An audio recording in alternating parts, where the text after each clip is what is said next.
Today we're here with Richard Ryles, and we're going to talk about District 7 and what's next and what's going to happen in the run to come. We are here with Richard. Let's go. Thank you for having me this evening. I'm looking forward to having a discussion about all the issues that are facing us, primarily as Black people, and what this position can do to change what has been, in my opinion, over 50 years of neglect to our community. Right. Could you tell us and tell the listeners what District 7, what's the areas that it covers? District 7 goes from generally from Lake Park to Delray and is everything east of 95.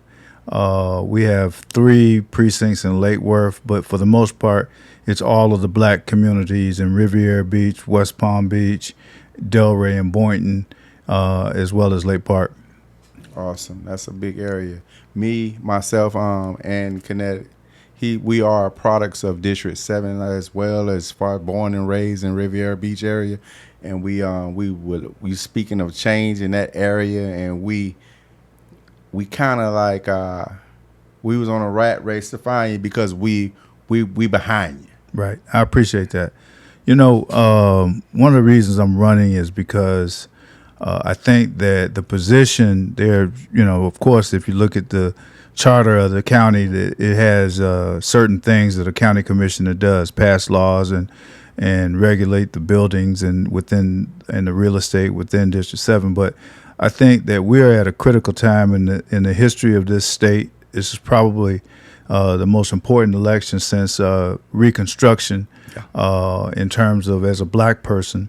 And the power of the position is in the voice, because I think we have had such poor leadership for so long that we are accustomed to it, and we wouldn't know what good leadership looks like, because year after year, election after election, we get promises, and then at the end of the election, we get the same thing that we've had before the election. And so I'm running not against any person, I'm running against a system that always seems to keep us at the bottom rung of our society. Last week I was in Boynton, and Nate Collins, the principal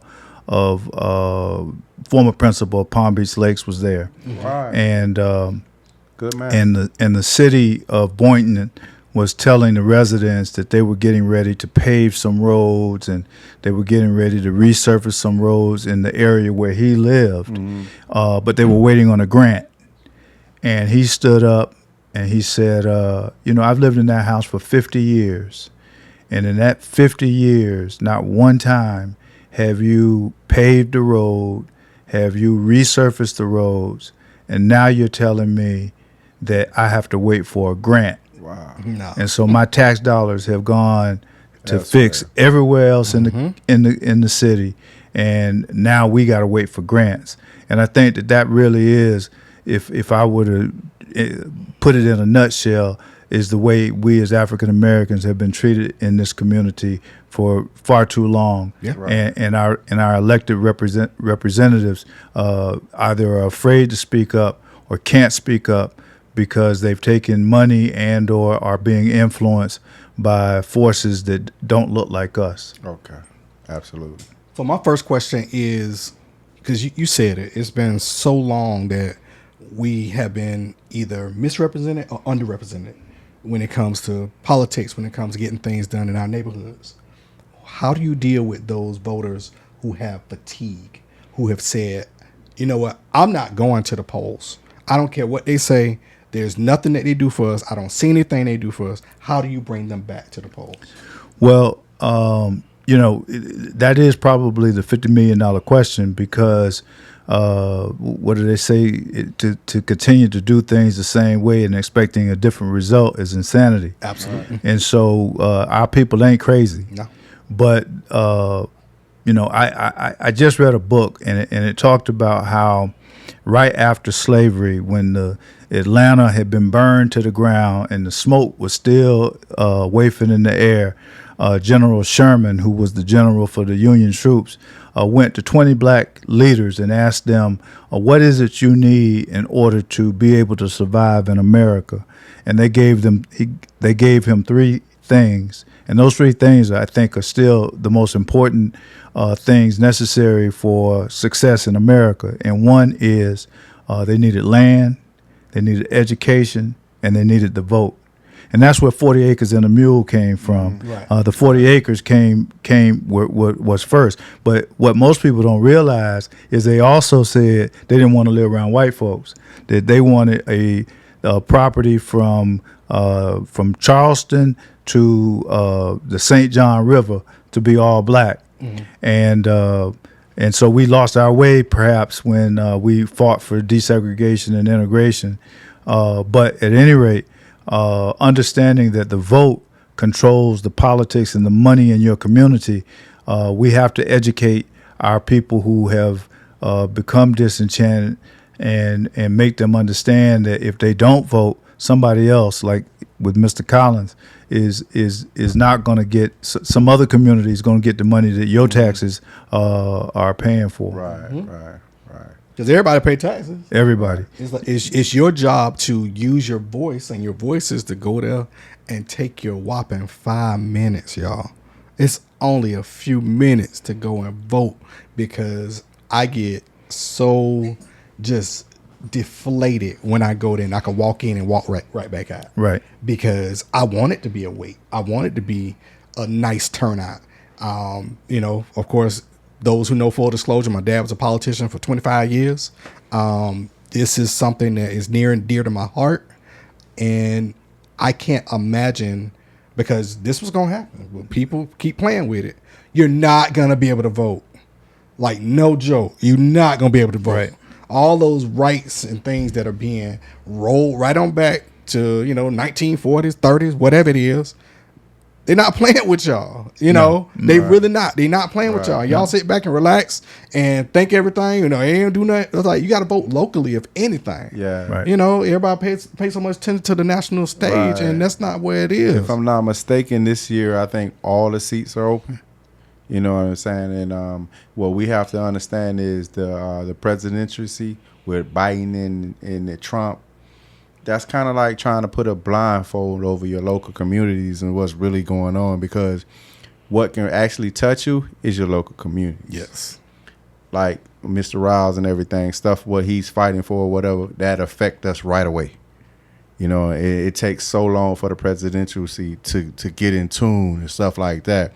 Just take it like this for these parents and uneducated parents or whatever don't understand. Like, say that you don't represent your child in school, and you keep the teacher keeps sending letters home and stuff like that, and you're not coming up to the school, and the kid is not getting represented, so you know how they're going to treat that child. What Mr. Ryles is going to do, he's going to represent us correctly to the point they have to do something. When you go to school with your kid and represent that child right, he's going to get the proper help. When they see that child is not getting represented correctly, they're going to treat him in that kind of way. This is what Mr. Ryles is going to do for us. He's going to represent us correctly, and they're going to tighten up. That's why your vote counts. Yeah, we the thing that probably concerns me most, and it is within us as a people, is we don't hold each other accountable. Right. Mm-hmm. And so what has happened far too often is that we elect people and then we give them a pass. I guess because we don't want to be seen as contrarian or negative. Because we go down to City Hall or the county commission and we tell that politician, you're not representing us. And so we get mad and take our ball home instead of saying, okay, you're not representing us. It's time for us to put you out of office. Yeah, absolutely. And politicians that don't come around or don't, what I see, quite frankly, is I'm a former athlete just like you. In order to be good in track, and I at one time was world class. You can't tell it by the way I walk now, but I was a world class track athlete. We believe. Look at you real quick. The only way that you become world class is by honing your craft, by doing more than the other guy, by becoming an expert in your field at being the best at what you're doing. What I see with the vast majority of politicians, and no disrespect, is that none of them are honing their craft. I can't identify an agenda of any politician in Palm Beach County. I can't identify what they are trying to accomplish. You can't say that this politician, he's become an expert on housing, or this politician is an expert on affordable housing, or this politician is an expert on homelessness. And so when you have politicians that are just sitting up on the dais and voting on whatever comes before them, and they have no ultimate agenda of what they're trying to accomplish, then you get what you've been getting. Right. And so I had the fortune of being in law school. I worked in both the Marion Barry administration, and I worked in for a summer job. I worked in Coleman Young administration in Detroit, and I got to see firsthand politicians who had an agenda, and their agenda was black empowerment, and that requires an intentional act. That requires intentional policies in order to change the way things have been done historically. It's a systemic change. It's a system change. Right now, we in Palm Beach County are getting less than 5% of the business from $1 billion budget. That comes from not having intentional actions from the county, and we do have an ordinance in place that's supposed to improve that, but nobody's been monitoring it. And so we have to be intentional about what we want and what we see. We grew up in the Tate Recreation Center, for instance. I was a camp counselor. You was a camp counselor? Okay. Thank you, guys. Thank you. Well, now children in Riviera Beach, they don't go to Tate, they go to Lake Lyle, they go to Gardens. And that's our fault. That's the politicians who represent Riviera Beach fault. In my opinion, one of the greatest resources Riviera Beach has is its athletes. Absolutely. And they have put nothing back into it. And so a good politician looks at his community and looks at the needs of that community and tries to make sure that we enhance those things that we have available to us, and then brings resources so that everybody can benefit and everybody can make it.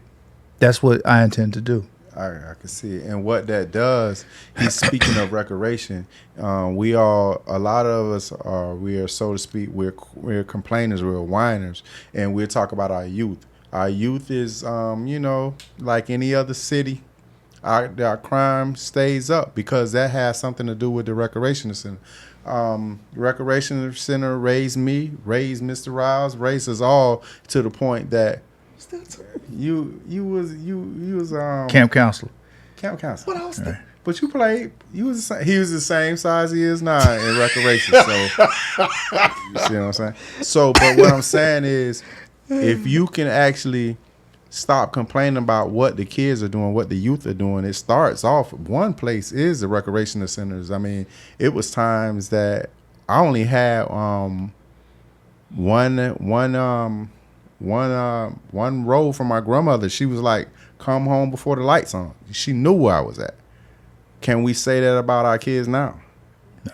You know what I mean? So we got to take that in consideration. What we're trying to do with this show today is trying to educate the people that does not know much what 7 will do for us. And this is 7. Well, District 7 was created because for the history of Palm Beach County, we had no black representation. And so we went to what's called single member districts, and District 7 was the district that was supposed to address the needs of African Americans between Lake Park and Delray. It's been pretty much the same boundaries since it was created. And I think that we could have received and gotten more. Right now we're under a affordable housing bond that unfortunately was for the benefit of developers. We thought, the uneducated voter thought that it was going to help with low and middle income housing, when in fact all it does is it helps subsidize affordable housing builders. So it's not going to build not one house that we can afford. Our issue is we don't make enough money. The median income for black folks in Palm Beach County is $45,000. The median price for a house in Palm Beach County is $650,000. Banks will only give you 3 times your annual salary. That's it. And so if I can count a little bit, I think that's $120,000, about $140,000. Ain't no $140,000 houses in Palm Beach County. Ain't no $140,000 apartment.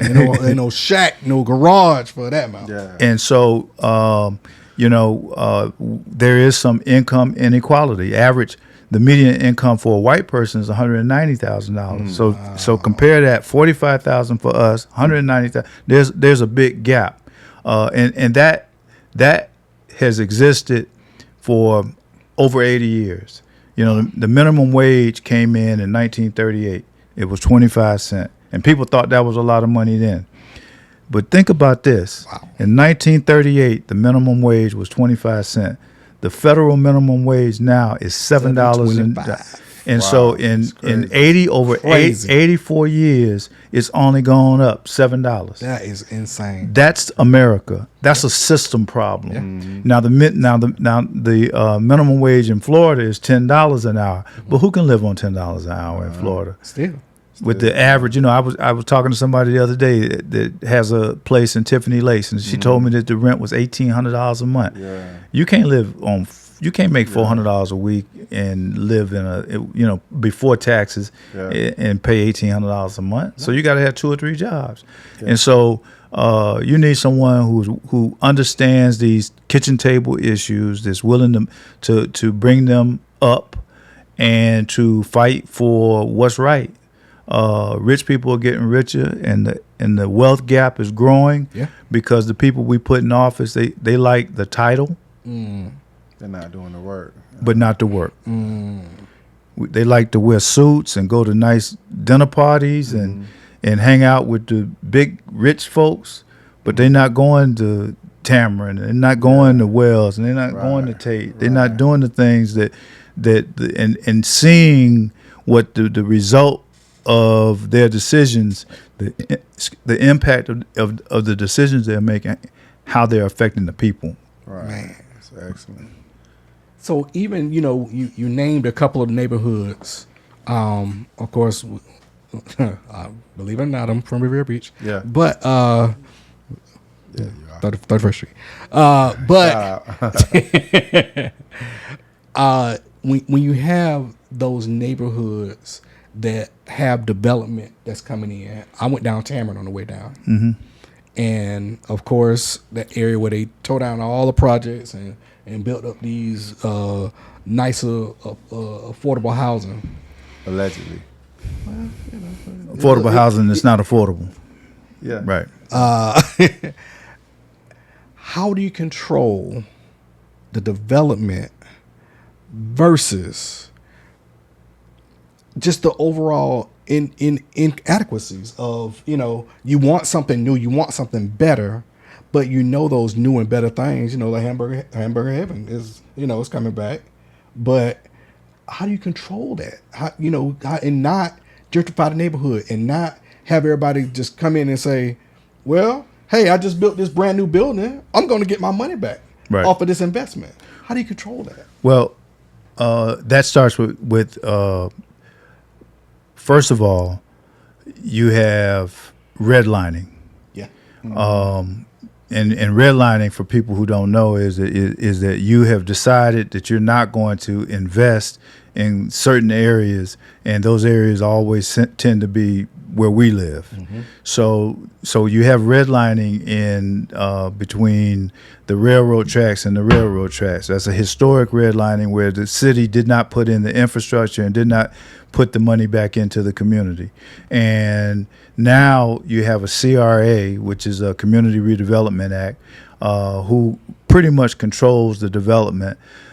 What happens is the CRA gives incentives to wealthy developers to come in and build housing we can't afford.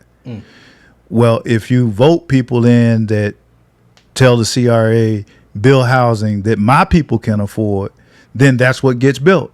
Right. And so if you're not controlling the means in the monies in your community, if you're electing people who don't have any care about who comes in and who takes over your neighborhood, it really is. Our problems as black people are the same worldwide. Mm-hmm. And what I mean by that is this. Gentrification is nothing more than colonization locally. It is the same thing. It's local colonization. That where they're moving into your community, and before you know it, they got rules and regulations where you can't even live there. Right. Yeah. Okay, that's colonization. That's how they did the Indians, or they did the Africans in Africa. Right. The same problems that they have in Africa in terms of neocolonialism. Neocolonialism is France doesn't have one gold mine, but they got more gold reserves than 90% of the countries in Africa. Well, how does that happen? That happens when you have leadership that allows them to come in and bring companies into their country and take all the gold out. And so you have puppet leaders who lead and are really just there serving the colonizers. They're serving France, they're serving Britain. Well, we got that here. Yeah. We got leaders who Absolutely. They serve the developers. Yeah. They serve And the interests that it's don't want. obvious, too. So we have the same problems that they have in Africa. We got locally. We have leadership that does not serve our interests. We put them in, and we don't hold them accountable. From the top down to the bottom, from the highest office down to the city commissioner.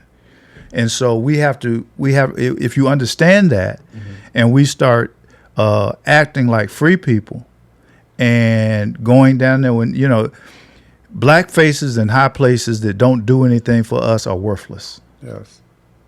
They are not worth our time. Right. And it's time to move those people out. And to have someone unafraid to call a spade, and if it's one of us, if it quack like a duck, if it's one of us, call, and I'm an equal opportunity I speak truth to power, whether they black or white. Right. Yeah. And so, we got some black folks that need to be moved along, just like we got some white folks that want to be barriers to our freedom. Awesome. So therefore, everybody that's tuned in today, what he's doing is trying to educate the listeners on what direction we need to go. Education is everything. A lot of people don't take the time out to vote or anything because of the fact that they don't know. And he broke down a lot of things in a nutshell where we're aiming to better our situations. And it starts with the district what we live in. Stop. If you're being silent and you're not voting or whatever, you're a part of the problem. And it's also a lot of people that's in office that with the shiny shoes, the shiny suits or whatever, showing up to all the meetings, cheesing, showing all 32, but not actually doing the work. When you have someone that's willing to get their suit dirty, so to speak, and pull up their sleeves and ready to go to work for us, man, that's what it's all about. And what we have to do is, the only way we can support is not being silent, and we have to go vote. We have to go vote. Support for your kids and your kids' kids. These are the things that's going to change right now today. I went to the National Action Network convention in New York City last week, and Al Sharpton made a real profound statement that we're on the verge of being the first generation of black folks that left the country worse for our children than the generation before us. Yep. And so if we decide that we're not going to show up, or we're going to go vote for crazy Trump, we are going to leave a country that is worse off than we found it. And it can get worse. Yeah. And one thing, all you got to do, I know that they want to get rid of TikTok, but there are far too many TikTok creators who are doing TikToks about what it takes to go and leave the country and move somewhere else. There's a reason for that. Yeah. Because anybody that is really truly aware knows that if things don't go right in this next election, that we will be no different than the Jews were pre-Holocaust. Yeah. Right. And don't think it can't happen. It can happen. It can happen. It can happen. And all you need to look at is the law that they passed in order to make it illegal for the homeless to be able to sleep on the street. They not only made it illegal for the homeless to be able to sleep on the street, but they gave neighborhoods a private right of action against, or the ability to file a lawsuit against the city. In fact, I've already been called by one neighborhood that wants to sue the city because they're not moving the homeless out quickly enough. Man. So where do you think the homeless are going to go if they can't sleep on the street? They're either going to go and come in your yard, then they're trespassing, so then they're going to jail. Well, when they go to jail, it's $140 a night to feed and house somebody at the local jail, right? I can get them a hotel room for $80. So it's not really the issue isn't a money issue. I could buy them a bologna sandwich and put them in a hotel for less than $100 a night, right? But the jail's $140. Glades Correctional is empty. So if I start pushing all my homeless to Glades Correctional, most of the prisons in Florida now are private. Privatized. They're private. Yep. But they do one thing. They build products. Yeah. They build For products. little labor. I mean, little cents. Little, just pennies. Yeah. I think it's 25 cents an hour or something like that, right? So imagine if they put all the homeless people in Glades Correctional, and then they put them to work for the companies that are out here. That's possible. That's a great idea. That's killing two birds with one stone, big time. But it's not fair. Mm-hmm. Instead of just really and truly, you can do container homes. You could do all these different options that are available. Hey, you know the crazy thing, not to cut you off? No, go ahead. Homeless is not a black thing. No. It's a people thing. Yeah. Right. And you know what I've been noticing about panhandlers, it's a different thing with panhandlers and homeless, because just because you're panhandling don't mean you're homeless, right? Okay, Right. I have seen some sharp panhandlers. Like I got an uncle, God bless the dead. His name is Clint. He always told me, say, never trust a man with dirty shoes that's sitting in a wheelchair. And if you think about that, that's how I see it, man. It's crazy. You can't trust a man with dirty shoes that's sitting in a wheelchair. Well, how they dirty? They should be sparkling, huh? Right. I said that to say this. I had to add a comedic type thing to what's so sad that's going on, because of the fact that we all have a chance to pitch in and make everything better, but this is one way that we can actually get the word out, get the education out, and we can do it together. And one thing what Mr. Richard was saying is, let's hold each other accountable. Right. We always doing these hashtags, and we always doing these I see Megan Stallion, and they got this dancing thing and everybody doing it. Let's do something that just hold us accountable about voting and uplifting your community. Let's do that. Is that cool? I don't feel cool. Do it. Let's get uncomfortable and do the right thing. That's gonna make it right. Yeah. Yeah. And so back to what I was saying, as far as just at the very least, pluck all the veterans. At the very least, these guys gave their lives, and some of them just don't have it. Either you had out. mental crisis, or you just had a situation where you ran into alcoholism, drug abuse, whatever your situation was. If you had the opportunity to fight for this country and make everybody that's here safe, you should have a house. Right. You should have somewhere to go. You should have somewhere to lay your head as a guaranteed right when you sign on that dotted line. And that stuff I don't understand. I don't get it. You know, it's like, well, they get health care. Well, I can't. Health don't matter if I ain't got nowhere to sleep. Right. Yeah. You could be the healthiest person in the world, but you ain't got nowhere to lay your head. You can It don't have- matter. Yeah, you Right. can have You know? health care that sucks too. Yeah. Yeah. Why if you have health care and they don't cover everything or half of everything, but you got it. You got a card. Yeah. Oh, and let me tell you something.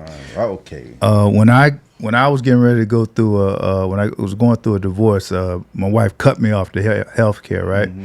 And at the time, I had AFib, and it required me to take Okay. this drug, Xarelto. Mm-hmm. And so I go stepping up to the, I'm a big lawyer and everything, right? Mm-hmm. Big time lawyer, Oh, yeah. right? So Not to I wag go, his own tail. I go stepping up. I go stepping up to the lady. I'm gonna pay out the pocket. How much can it cost, right? So I go and I fill my prescription for my Xarelto, and she say that'll be $3,200 for 30 pills. Yeah. Yeah. For 30 pills, and I was crazy. like, wait. I'm gonna have to either get rid of this AFib. Something like that. Hey, I'm gonna have to go shake my money maker on Broadway. Or I'm gonna have to get a take. second line of work in order to be able to pay $3,200 for one medication. Definitely. Take a load, take a load. You know, so I fully understand that yeah. you So, got to have health insurance, and At least to meet you halfway. yeah, because without that medication, I have a friend who in his 40s had a stroke and has been in a nursing home since that time. And man, that's no place I want to go. No. And so I was going to do what it took to get that medication, but I know people that didn't have the resources I got. And but speaking about homeless, I have a homeless plan, and what my plan calls for is to try and stop people from becoming homeless, because we know that once a person becomes homeless, the expense to get them out of homelessness is far greater than it is to stop them from ever going there. Yep. And so using the prime indicators that we know are the march toward homelessness is if you're filing for unemployment, you probably on your way. Right. If you're getting an eviction notice, you probably are on your It can way. happen to anybody. So, using those indicators to then affirmatively contact those people and let them know that there are services out there to stop them from having to become homeless. Because in Palm Beach County, if for instance, the lady with the $1,800 a month rent, to get a person who has been evicted from that spot, it's $5,000 just to get them out. Yeah. Whereas I could have put them up in a hotel, or paid the $800 or $900 that they were behind on their rent, and they still there. Right. So it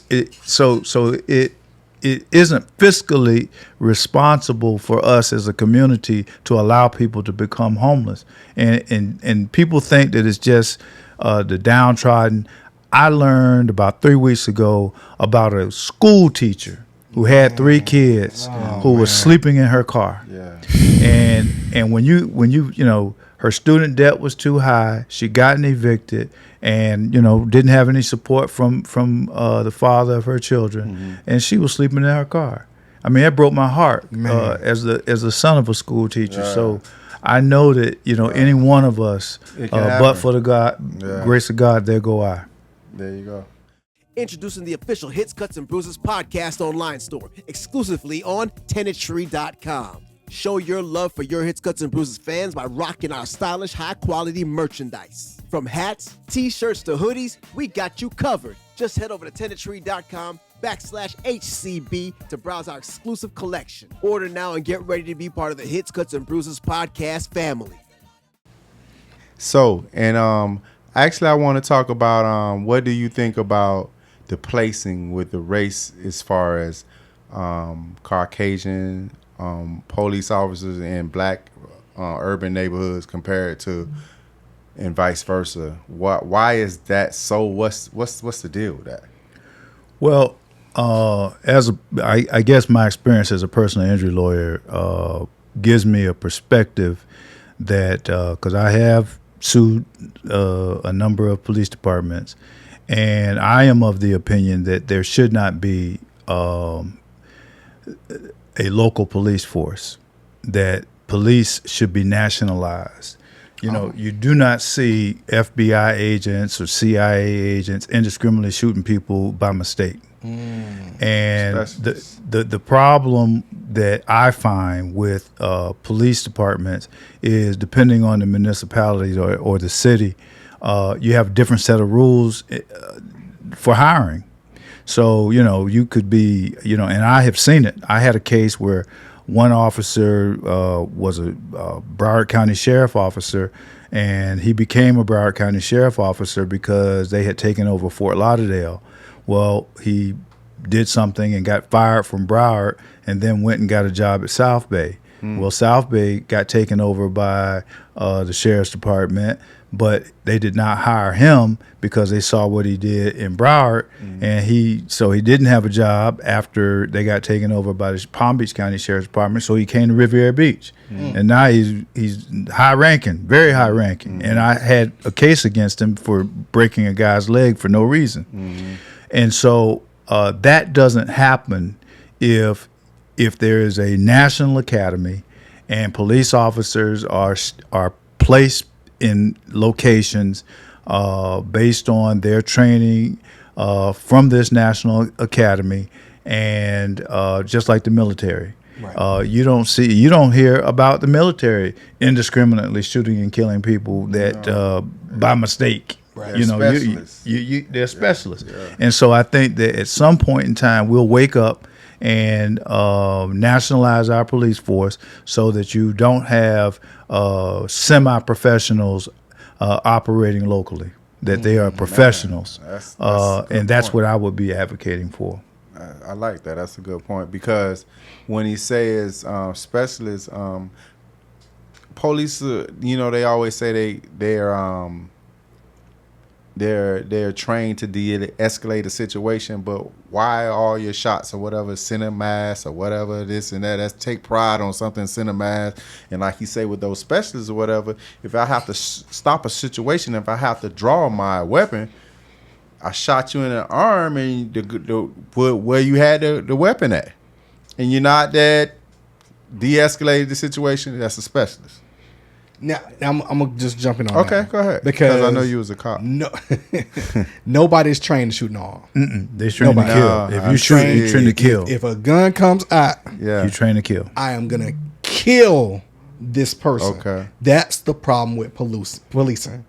You know, and of course, unfortunately, the lady that grabbed she grabbed the taser, she grabbed the gun. Mm-hmm. You know, those are things that come from what we said earlier. You said, you got to hone your craft. Right. You got to practice. That was somebody who did not practice. Obviously, she was a trainer, but she ain't nobody train her. Right. Obviously, you know. So when it comes to the gun, you know, I had this discussion the other night with a police officer,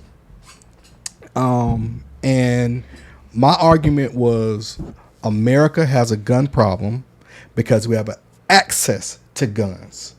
That's my only argument. It wasn't nothing else. I ain't say nothing about taking the guns that are already out there.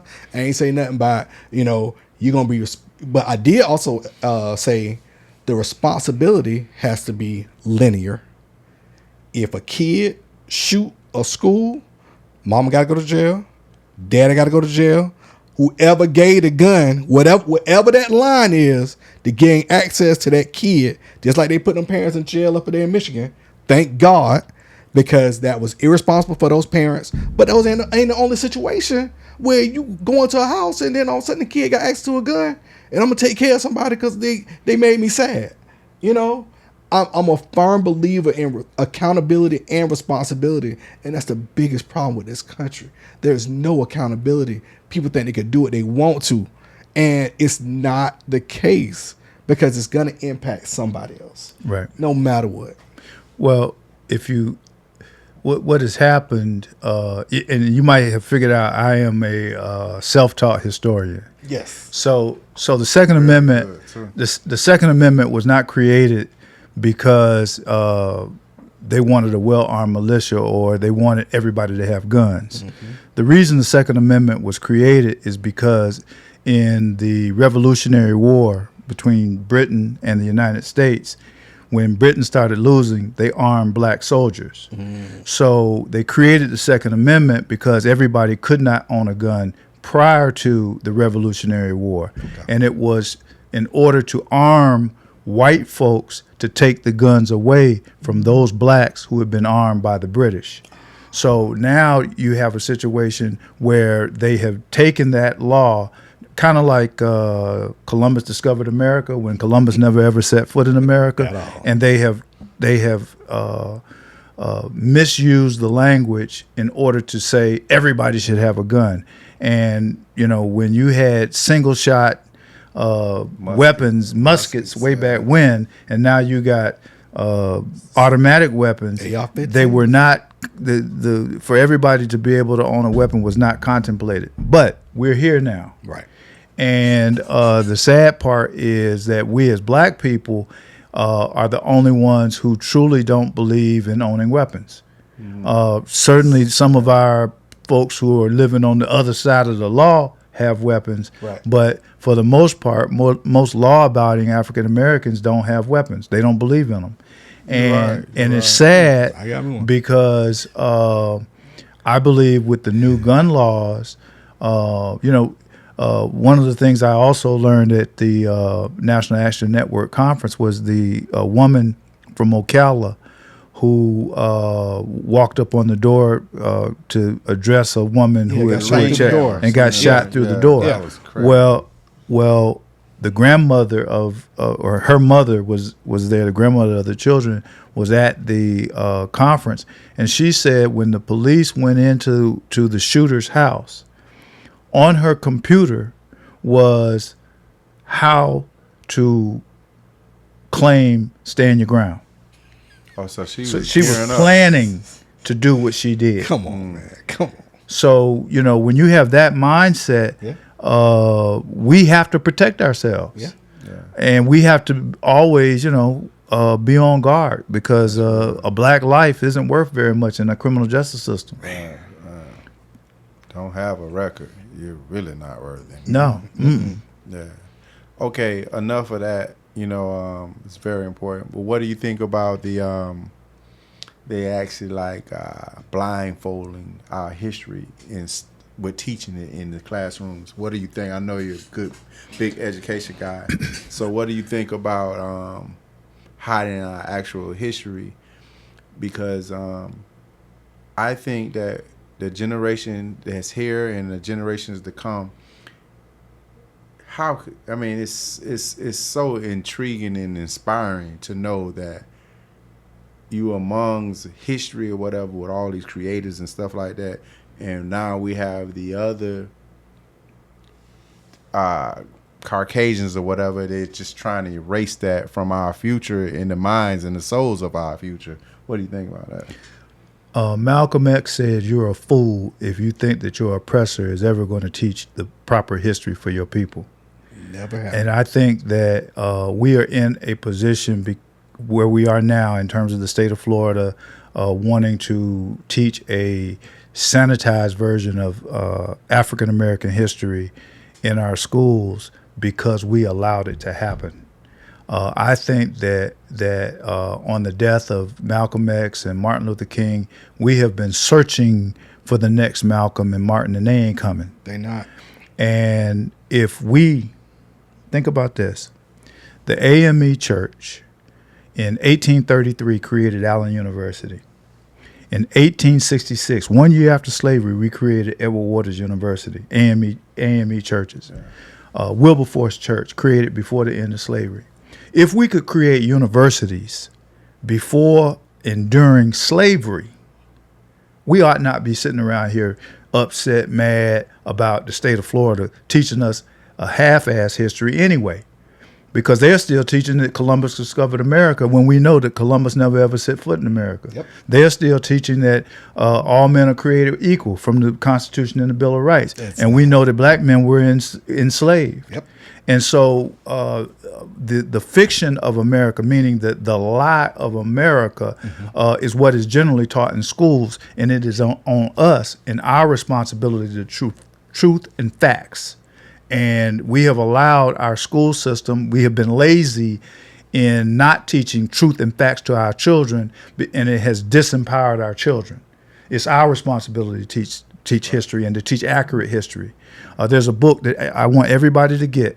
It's called Black AF History, The Unwhitewashed History of America, by Michael Harriot. I'm bringing him to town in hopefully in May or June of this year.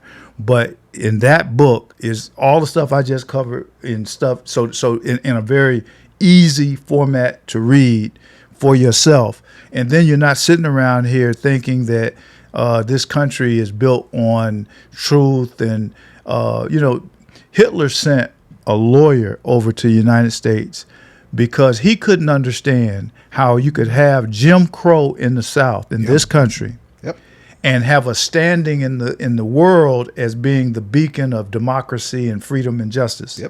Okay? Mm-hmm. And what they learned was this, is that judges, and anybody who's been in the criminal justice system, and me as a lawyer, I can tell you that this is true. Judges know that the sustaining white supremacy is the primary goal of the justice system, however it's done. And so the law can say one thing, and they'll find something else in order to justify a ruling that's even different than what's written in the law. That's the truth. Yeah. And so if you understand that going in, it's crazy. I have so many clients that get, because I'm a personal injury lawyer, they get a lowball offer. Mm-hmm. And the very first thing they say to me, well, let's take them to court. Now, I've been practicing 33 years. You know how many black jurors I had because people don't vote? You know how many black jurors I've had? 3. Wow. What? In 33 years. What? 3. Wow. And so, wow. So if you think that when you're running over to that courthouse, you're going to get some justice, you're not going to get JUSTICE. You're going to get some JUSTUS. Just us. Yeah. That's who getting screwed. Man. That's mind blowing. You hear, guys? Vote, vote, vote. It's very important. And that's what not voting and not wanting to participate. You get that little notice in the mail. Rip it and up. You call the people. I'm sick. Yeah. I got to go out of town. I'm getting married. Yeah. Do your civic duty. Yeah. I think that's another thing. That civics isn't taught. No. Mm-mm. It's not taught. I'm like, that was a I believe it probably when I was in school was optional, but my dad automatically said, guess what you finna take? Right. Well, it was required when I went to school. Yeah. Mm. It's like, man, I cannot believe that. And if we don't know any better, then, to know better is to do better, they say. That's right. But really, it's to do better is to do better. You can know and still not do better. Right. But we got people in office like that now. Hey, right now. Right now. Not right. Rats. Yeah. So I wanted to ask you, we kind of touched a little bit about just the state of the country. We like to call him Agent Orange and the fat Cheeto and all this. I call him the big bullshitter personally. But when we have half of the country that supports a known racist, in addition to that, sexual predator, someone who basically shows the worst parts of our country, and they want this man to lead us. When you got half of the people that's supporting that, how do you talk to that half? You don't. Okay. You don't. Listen, but guess what? I understand the argument and the amazement about that, but we ain't no different. We as black people aren't any different. Mm-hmm. I was in Washington, D.C., when on 5 o'clock news, Marion Barry was firing up a crack pipe in a hotel room with a woman that wasn't his wife. Mm-hmm. And he was arrested and reelected mayor 3 months later. Right. Detroit, right? No, in D.C. D.C. Okay? So people say, well, how did that happen? Well, I can tell you how it happened. He spoke to the current mayor of New York, said that the difference between him and his opponents in their mayoral race was they all were speaking to be heard. He was speaking to be felt.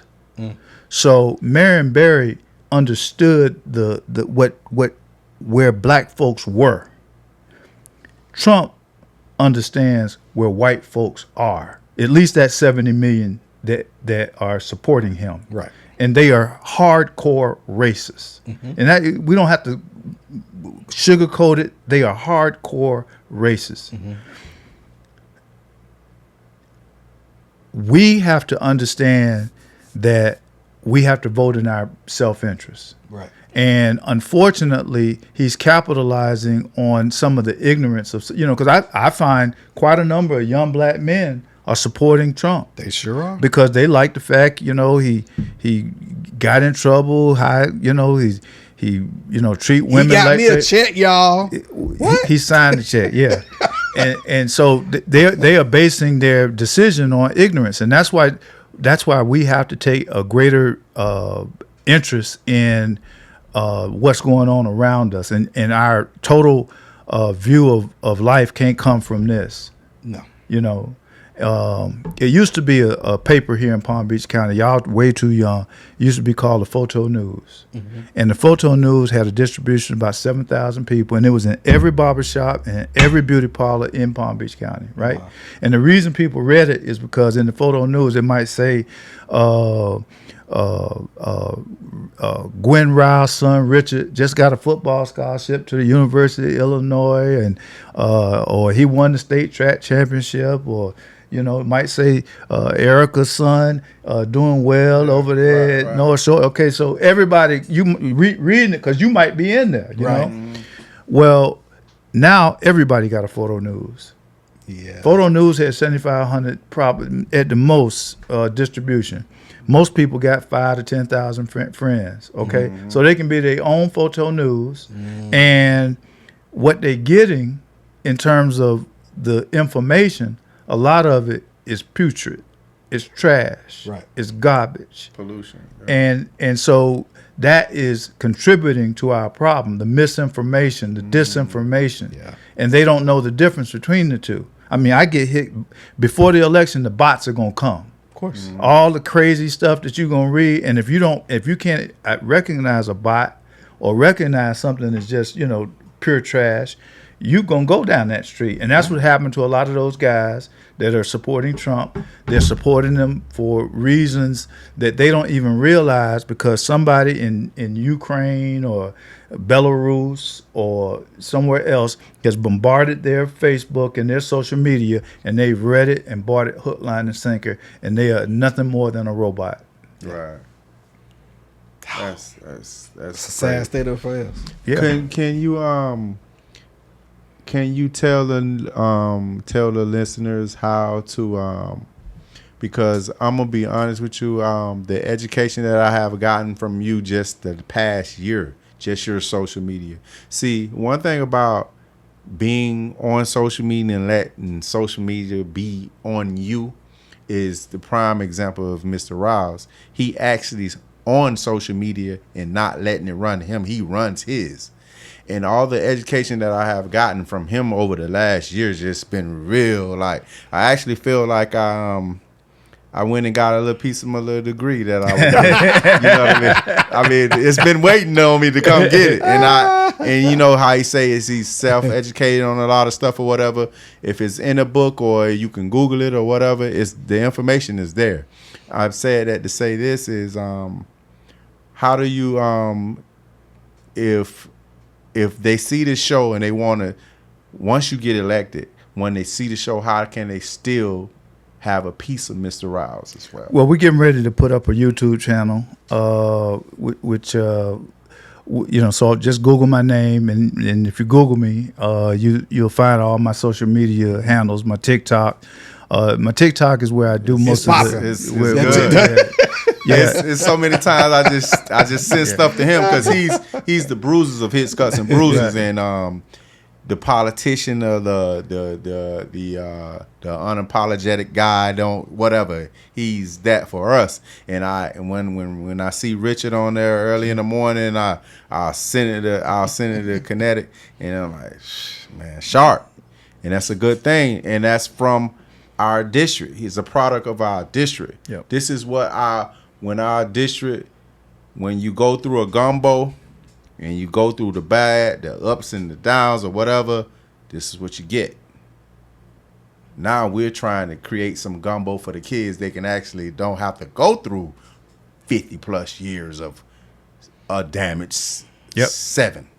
Yep. You know what I mean? That's the whole project. That's the gumbo we're trying to create. You know, young guys be talking about cooking them up and all. We're trying to create this gumbo. Yeah. District 7. Yeah. There you go. We relate on all binges. We gonna relate. So I want to get back to your law career. Okay. And one thing you said when I saw you at Old School, you was talking about one of the reparations rewards that you were a part of. I want you to expound upon that, as well as talk about what reparations means as far as just for the whole entire country, or if it's even possible. No, it's possible. Well, my experience is I represented one of the Rosewood Massacre survivors, and I did not know with this great Palm Beach County education what Rosewood was. The woman came to me. She was referred to me by a pastor here in town, and she says that I'm a survivor of the Rosewood Massacre. And she came in. I'm like, what's that?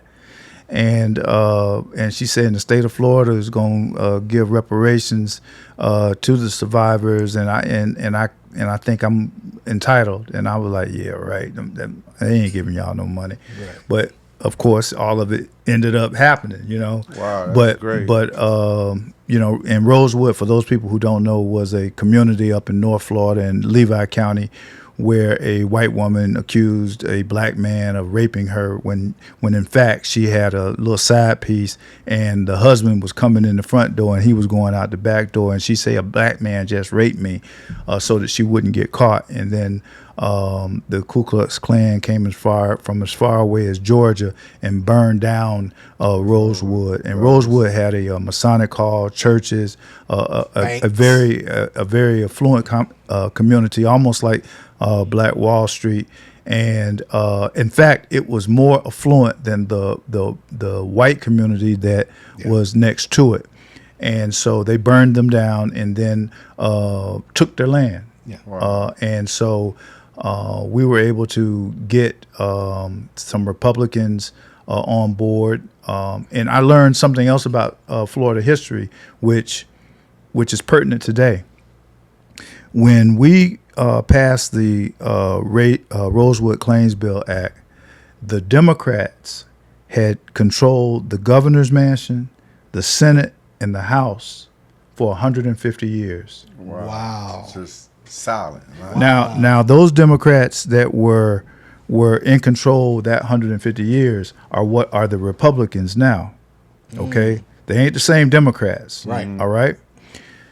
The Republicans have now been in power almost 30 years in Florida. Mm-hmm. So they well on their way to another 150 years, right. if we're not careful, because the Democratic Party is in chaos. So reparations, if you look at what's happening in Tulsa, where they actually still have 3 people who were alive that are 100 and don't want to give them a dime. And they don't want to give them a dime. And they have found every reason to dismiss their case. I do not believe that reparations can be paid through a lawsuit. Reparations will have to be a political decision made by the elected people. Right. Because when you read the Rosewood Claims Bill Act, first of all, you got a statute of limitations problem, because Rosewood happened in 1923, almost, it was at the time 75 years old. So statute of limitations would have been gone. But the Republicans got on board because they saw it as a property issue, that they had taken these people's property and had not compensated them for it. The governor And this is why how you play politics, and when you have good politicians who have honed their craft work. The governor, Lawton Chiles, didn't want the act, but he wanted his health care bill to get passed. So the Black Caucus had enough votes to stop his health care bill, and so he came on board in order to get his health care bill passed, and therefore we get the Rosewood Claims Bill Act passed. Okay? So I believe reparations are doable in this country, and at some point in time, they are necessary. That's why they've already been passed in Evanston, Illinois. Yeah. There's a commission operating right now in California. Yeah. I know North Carolina. In North Carolina, and Yeah, so, as well. but in Florida, they've passed a bill where there can be no more reparations. Exactly. Wow. So that's why voting is important. Yeah. Boy, there you go. So you can't get reparations in Florida under this new administration, but all it requires is us to change the governor and the Senate and the House. But I do not believe that reparations will ever come through a lawsuit. That the only way that they will come is by us withholding our votes from the Democratic Party and quit voting just because they the best of two evils. Right. And getting a platform where promises are made and kept. That's the only way I think that it will ever happen. Wow. So, you always hear that in order to fix a problem, one of the best ways to do it is from the inside out. Right. You gotta jump in there. You gotta be a part of the solution instead of just being outside, Right. running your mouth. So let's say, for example, because I truly believe, I listen to my son. He'll be 23 coming up, and their generation is moving mountains. I see it because they have a voice, they're willing to use it. It's not enough of them yet, because as they get older and they start having their kids, they're gonna want to protect their kids. I really think my generation, we were still affected by, my parents sat at the counters and had sit-ins and had colored and white water fountains. And, I kind of remind people, like, that's just one generation away. That way, you see these videos like, oh, wow, that's like 200 years ago. That wasn't no 200 years ago. So I really and truly, I talked to him about how I'm proud of his generation, and they demand a voice. So we're talking about TikTok, and they're the TikTok generation, but there's a lot of information that's on there. Right. So with you being on TikTok, and now they're talking about banning TikTok, how do you balance that?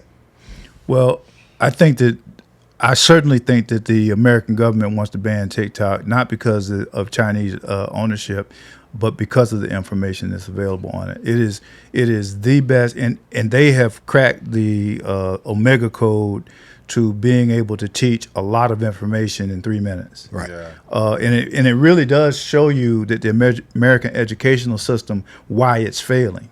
Because it's not necessary to take a whole semester to learn some of the stuff that you can learn in 3 minutes on TikTok. Right. I mean, just to add on what you're saying, the type of things like the different books you're reading. You was talking about Rich Dad, Poor Dad one time, and I was like, man, this is like the third time I heard that, and he's a highly respected guy that I respect. But like, if Rich is doing it, maybe I can do it. You know what I'm saying? And that's how it goes in the black communities. In the communities, we have to have pillars of the community to have something to look up to. You know what I mean? And that goes for our young. You know what I mean? I think the more that we're silent, the less educated we are. And if you're silent, you're a part of the problem. Well, and I wanted to point, I wanted to take issue a little bit with one of the things that you said, and it's this, is that the younger generation are louder and are more likely to get out and protest, but they don't vote. The numbers say what they say. Yeah. Really? The numbers don't lie. Yeah. In fact, the way people work a campaign, and I'm going to show you how it works because when I was a city commissioner in West Palm Beach, the way you work a campaign is you have what are called the highest voting. They vote every election. Right. And then you have warm voters, and then you have lukewarm voters, and then you have cold voters. Those are people who are registered, but they may or may not vote. Okay. You only go after the top three. You spend all your time on the top three. You don't even really spend time on the people who are registered but don't vote. And so people 30 and under generally don't vote. They voted like less than 1 or 2%. And so they don't get spoken to. So West Palm Beach, I'm a city commissioner, right? There's one community called Ibis. Right. They voted 75%. Wow. They have a guy by the name of Sal Faso who is their leader. He operates like a mafia don. Wow. And he has all the city commissioners' numbers. And if there's a vote that's going to affect Ibis, because they can sway in the election, 1,700 votes in a Fast. only 9,000 people vote generally in West Palm Beach. Yeah. So so 1,700 votes is a lot of votes. Right. He will text you or call you while you're sitting there on the dais and tell you Ibis doesn't like this or Ibis is for that. Just like that. Wow. And if you vote against it, well, you can be rest assured that you're going to get them 1,700 votes against you. Man. So that's how strong the vote is when used properly. But we don't organize and use our, like for instance, in Palm Beach County, the neighborhood I live in, the Westwood, used to be the highest black voting block in the county. We voted at like 70%, just like Ibis. Right. Now we're down to like 30%. And so, anyone that wants to change the dynamic for their community, block vote. The strategists will see it, the politicians will see it, and you'll start noticing they're coming around for everything. When it's time to get lights in your community, you're the first one to get them. When it's time to get your stuff repaved, you're the first one to get them. Wow. But don't vote and see how your stuff look. Okay. That's interesting. Some more education. Oh yeah, all day, man. Yeah. I honestly thought that their numbers would be higher because they so loud. No, they that's and the thing is they only allow for a short period of time. Yeah. They can't sustain the effort. They have fatigue. Yeah. Yeah. I'm reading. I was reading Dr. King. He did a speech in August. He died in April 8th, I believe, and he wrote a speech in August. Where do we go from here? And what he talks about is the fact that in this country, it has not lived up to its creed, right? And that now this is from Dr. King, and this is why they say they think he got killed, that in a country that could take a human being and make him a thing is rotten to the core, okay? And what that means is that a slave wasn't a human.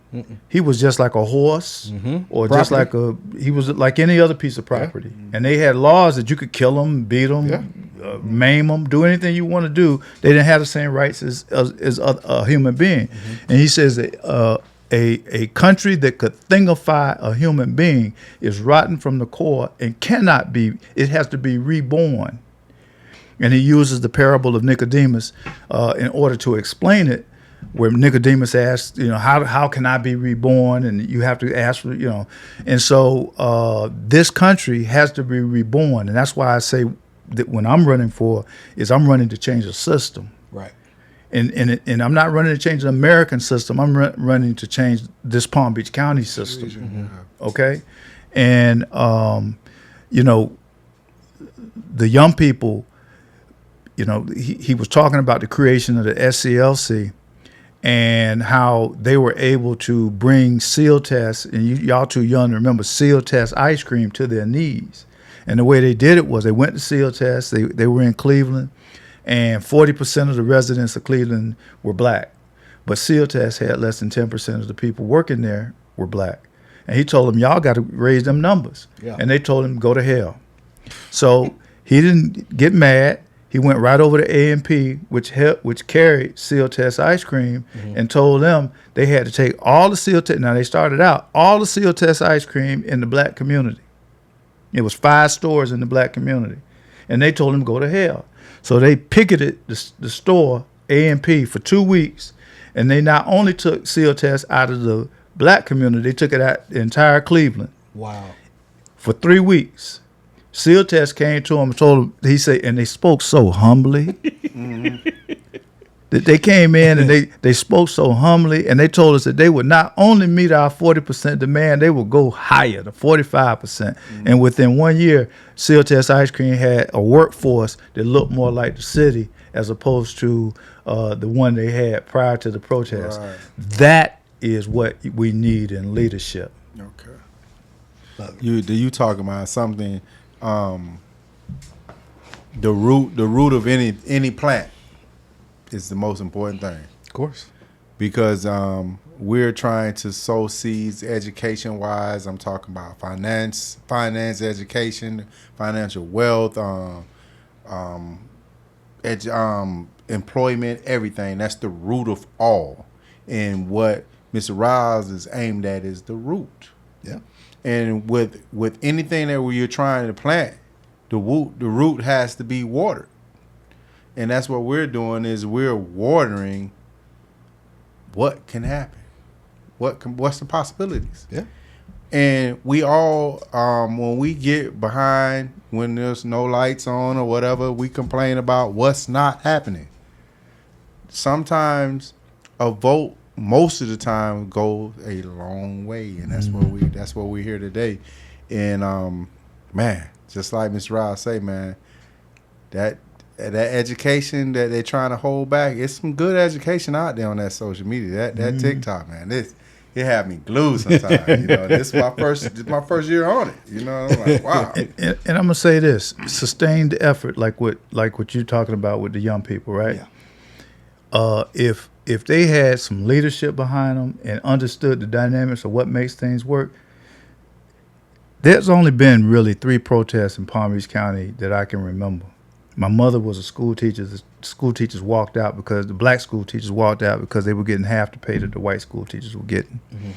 The next one was the Haitians walked out of the school bus compound because they were being mistreated by an employee there.